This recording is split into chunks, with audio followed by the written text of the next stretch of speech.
After Arthur Hess was charged with misconduct in office, only to fake his own death to avoid jail, and a stand-up chief falling to several questionable choices, the city appointed interim chief Harold Reeves, who almost immediately tried to reverse the dismissals of some 20 police officers caught up in a cheating scandal.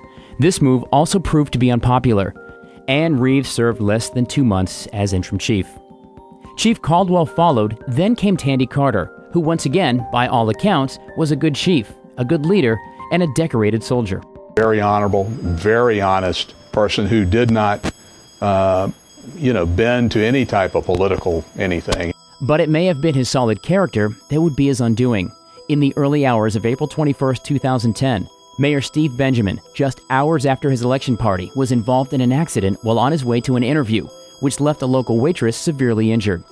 Since the accident happened on Assembly Street, within the city, Carter was steadfast in who should investigate the crash. People said they can handle it. I trust my people, so my people are going to investigate the accident.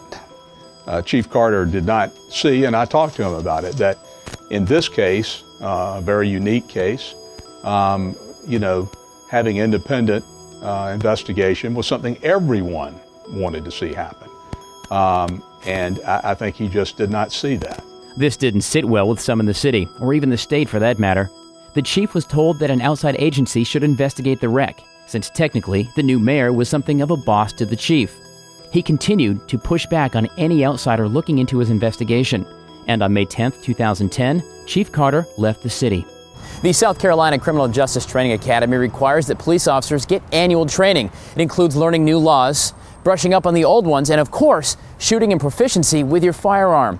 If you fail to meet these standards, it can result in decertification. Until another permanent chief could be found, Carl Burke was appointed chief.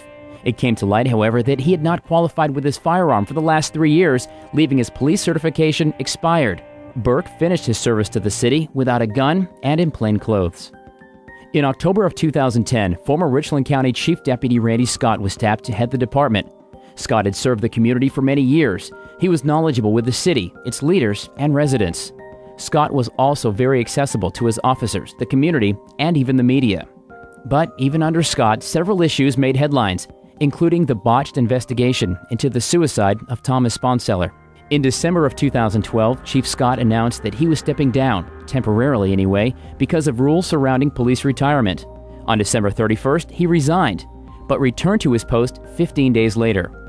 In April 2013, Scott asked the city for an indefinite leave of absence, citing personal reasons. The leave was granted, followed by his stepping down permanently, effective May 1st. They call it PTSD. You can call it stress. Deputy Chief Ruben Santiago stepped into the interim role at CPD as a national search was conducted for the next chief. And Santiago made no bones about the fact that he wanted the permanent position and set about working to right the CPD ship. His efforts included a reduction in violent crime in many areas of the city. However, criminal activity in places like the Five Points District were still a bit of a thorn in his side. In 2010, when Scott joined the CPD, Santiago and David Navarro also made the move from the county to the city. During Scott's leadership, the three men worked closely on police department initiatives. But on July 12, 2013, Navarro was discharged from the city, which cited violations of policy, including recording private conversations. It was then that a major allegation was made. And find out when they made a case with a stolen gun and some cocaine. Santiago was quick to dismiss the existence of any nefarious plan, and even black ops. We expect to be fully investigated, and since day one, I've invited those agencies to be a part of that investigation. Lawsuits were filed by both parties, and SLED and federal investigations were initiated. The results of the investigation have not been released, and the national search has been cut down to 4 men, none of which is the current interim chief of the Columbia Police Department. But whoever it is will step onto the tight wire that is the Columbia chief's position.